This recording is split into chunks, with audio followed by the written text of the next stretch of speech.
ઓમ નમો ભગવતી વાસુદેવાય નમઃ. ઓમ નમો ભગવતી વાસુદેવાય નમઃ. સર્વ મિત્રો અને ભક્તોને ઓમ નમો નારાયણ હરિકૃષ્ણાય નમઃ. શ્રીમદ ભાગવતનો પ્રસંગ છે. ભગવાન શ્રી કૃષ્ણ જન્મ થઈ ગયો છે અને ગોકુળની અંદર ભગવાન આવી ગયા છે. ગોકુળની અંદર એક ઉત્સવ એવો થયો, નંદ ભર્યો, આનંદ ભર્યો, જય કનૈયા લાલ કી. આવા આખું ગોકુળવાસીઓ બધા ભેગા થઈને એક જશોદાના ઘરે એટલો આનંદ માણ્યો બધાએ. ગોકુળવાસીએ ખૂબ રાજી થયા અને બહુ આનંદ માણ્યો. ત્યાર પછી ભગવાન મહાદેવ પણ ભગવાનના દર્શન માટે આવે છે કે બાલરૂપનું દર્શન આવા કેદી આપણને જોવા મળશે. યુગો વે જાય ત્યારે આપણને આ બાલરૂપના દર્શન થાય છે.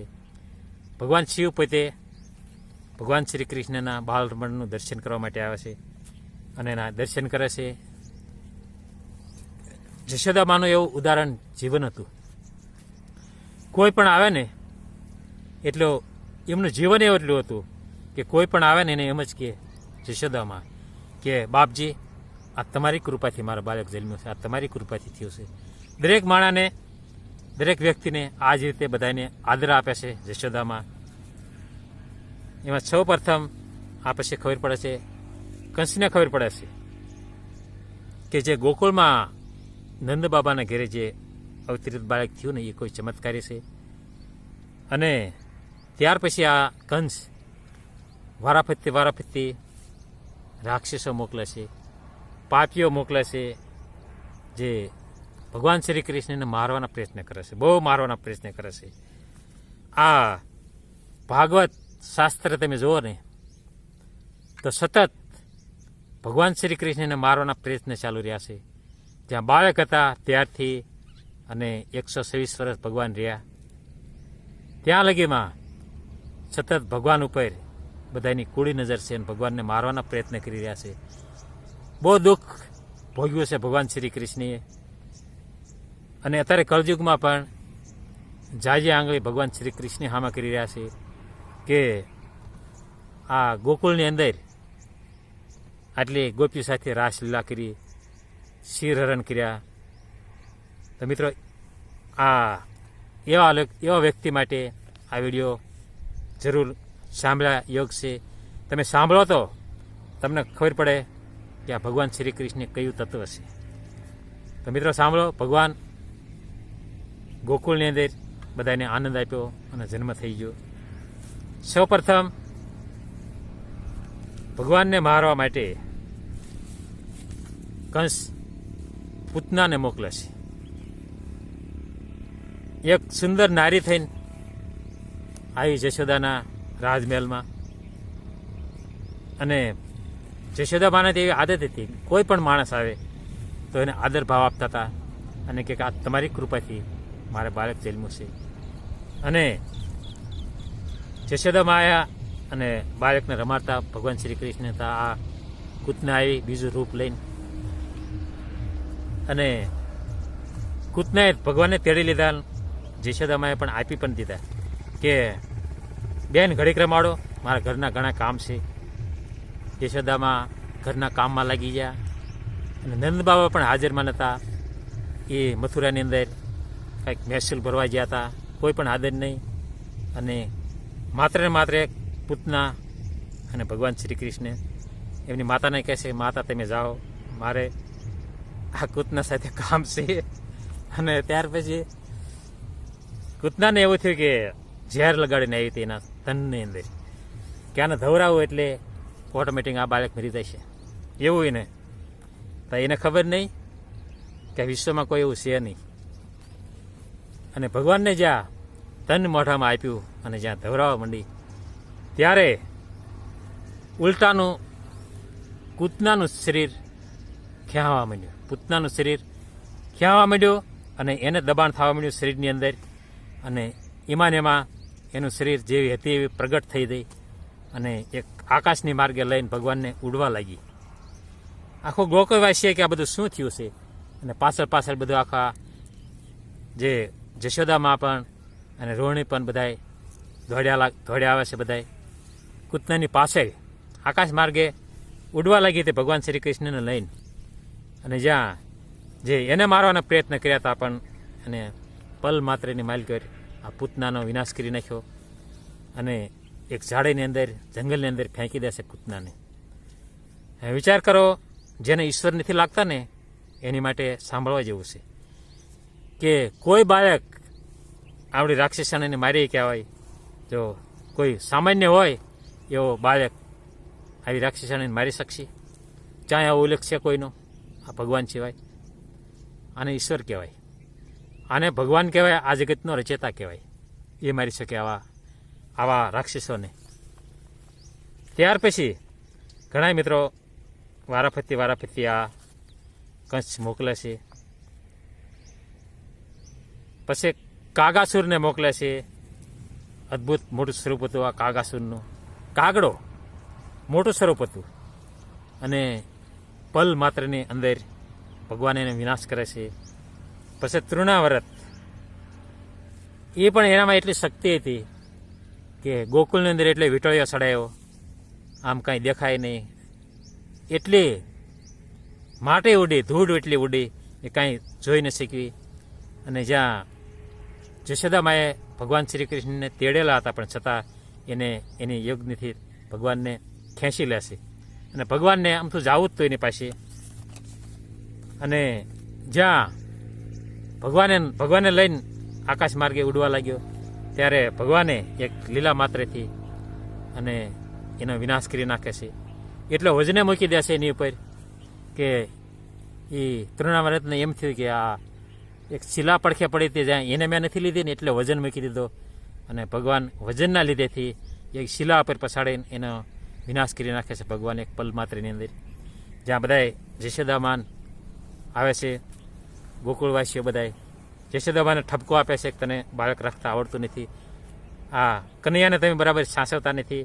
અને જશોદામાં આ બધા શબ્દો સાંભળે છે અને બધાને એમ થાય છે કે કૃષ્ણ ઉપર કેટલા આ વિઘ્ન કેમ આવે છે, આ જે બ્રાહ્મણો દ્વારા બધા એની વિધિ કરાવી પણ છતાં આ કંસ વારાફરતી વિઘ્નો મુક્તો જાય છે. ત્યાર પછી આવે છે જે શકટાસુર, પછી બકાસુર એટલે બગલો. અદ્ભુત શરીર હતું. આ બધા નાના નહીં, શરીરના બધા મોટા. બકાસુર એટલે બગલો, અદ્ભુત મોટો જબરો બગલો થઈને આવ્યો. અને ક્યારે આવે છે એ તો જ્યારે મોટા ભગવાન થાય ત્યારે આવે છે. પણ આ બધું જે પૂતનાને મારી એ બાળ સ્વરૂપ હતું. જ્યારે આ તૃણાવરતને માર્યો ત્યારે ભગવાન બાળક હતા, ત્યારે બાળક હતા. પછી આ બકાસુરને મારે ને ત્યારે તો ભગવાન લીલા કરી રહ્યા હોય, નાના નાના વાસળા સારવા જ્યાં હોય જંગલની અંદર. અને આ કંસનો મોકલાવેલો બકાસુર બગલો અદ્ભુત મોટું સ્વરૂપ લીધું છે. અને ભગવાન તો ઓળખી જા ઠેક કે આ મારા મામાનો મોકલેલો સંદેશ લાગે છે. અને બધા એના બાળ ગોપાલો જે હતા, એના મિત્રો હતા, એ જોઈ રહ્યા છે. કૃષ્ણ જો કે સામે મોટો જબરો બગલો, કે આવડો મોટો બગલો તો આપણે કોઈ દિવસ ભાળ્યો નથી, કે ક્યાંથી આવ્યો છે આવડો મોટો બગલો? કે તા ભગવાન શ્રી કૃષ્ણ કે આવડો મોટો બગલો તો મેં ભાળ્યો નથી. પણ ભગવાન તો જાણતા હતા કે લે તમે આ બસો, હું કે એને મળી આવું. કે હે બધા એના બાળ સખાઓ બધા ના પાડે છે કૃષ્ણ નથી દાવું ના, એ તને મારી નાખશે. કે કારણ કે હું જોતો તો આવું કે જેટલી કે એનામાં તાકાત છે. કે ભગવાન પગલા પાસે જાય છે અને એક લીલા માત્રની અંદર એને ભગવાનને પકડવા માટે સાંસ પોળે કરી. ભગવાને એક સાંસ પગમાં લઈ લીધી અને બીજી સાંસ હાથે ઝાલીને ભગવાને એક લીલા માત્રની અંદર જેમ આપણું દાંતન કેમ કરતા ચીરી નાખે એમ બગલાને ચીરી નાખ્યો. લીલા માત્રની અંદર એને વિનાશ કરી નાખ્યો. અદ્ભુત લીલા ચાલે છે જંગલની અંદર. આ જેના વાસડા સારવાની નંદ બાબાએ આજ્ઞા આપી હતી એમને. બધા બાળ સખા ભેગા એવી લીલા કરી રહ્યા છે, એમના ભક્તો ભેગા. ભક્તોને આનંદ માણવા તો ભગવાન 11 વર્ષ ને 52 દિવસ લગી ગોકુળમાં રહ્યા છે, માત્ર એમના ભગવાનના ભક્તોના સાથે રહેવા માટે અને એમના ભક્તો સાથે સમય વિતાવવા માટે, કે મારા ભક્તોને મારે એક આવો ચાન્સ આપવો છે. એના કારણે એના મમતા છોડીને, એના માતા પિતાને છોડીને આ ગોકુળમાં ભગવાન એના કારણે વ્યાયા છે. ત્યાર પછી અઘાસુર આવે છે. અઘાસુર મિત્રો, અઘાસુર એક એવો હતો, અજગર હતો. એનું શરીર તો આ બધા કરતાં મોટું હતું. મોટો જબરો અજગર, એટલો અજગર બન્યો કે કોઈની સીમા નહીં.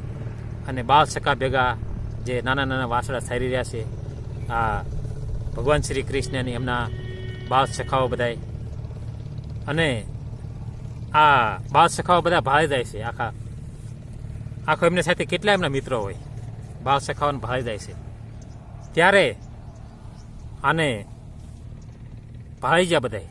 આ અઘાસુર જે અજગરે રૂપ લીધું હતું ને, મોટું જબરું અજગર જ હતું એ, અને મોઢું ફાડીને એક ઝાડીની પીછે એટલું આમ સાનું મને છુપાઈને બેઠેલું. એમ કે આ કૃષ્ણના બાળ સખાઓ આવે ને, કદાચ મારા મોઢામાં આવી જાય ને તો મારે આમને મારવામાં બહુ મુશ્કેલી ન પડે. એના કારણે એ મોટું જબરું મુખ ફાડીને બેઠું હતું. અને આ સખાઓ બધાએ જોઈ ગયા કે કૃષ્ણ આવડી મોટી ગુફા આપણે ઘણી વખત આવી, પણ આવડી મોટી ગુફા આપણે ભાળતા નથી. તો આ ગુફા ક્યાંથી આવડી મોટી આવી? હાલો આપણે ના તપાસ કરવા જઈએ. કદાચ આપણે બેહવાનું હોય તો આપણે જમણવાનું ના સારું રહે. આપણે જે કાયમ જમીએ છીએ, બપોરા કરવી છીએ આપણા ભાતા છોડીને, તો આપણે ત્યાં પણ જમશું કે જોવા જઈએ. અને કૃષ્ણ ભગવાન ના પાડે છે કે ત્યાં પણ જવું નથી, રહેવા દે કે ભગવાન ના પાડી રહ્યા છે. પણ છતાં આ બાળ સખાઓ જાય છે, મલકા જાય ને તે પછી ભગવાનને પણ એમની પાસે જવું પડ્યું કે ચાક મારા મિત્રોને આ મારી ન નાખે.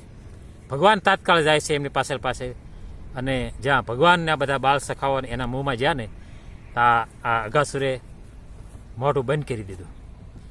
અને આમ એક બધી કોઈ મોઢું હલાવી નાખે છે, એટલે બાળ સખાઓ મૂર્છિત થઈ જાય છે.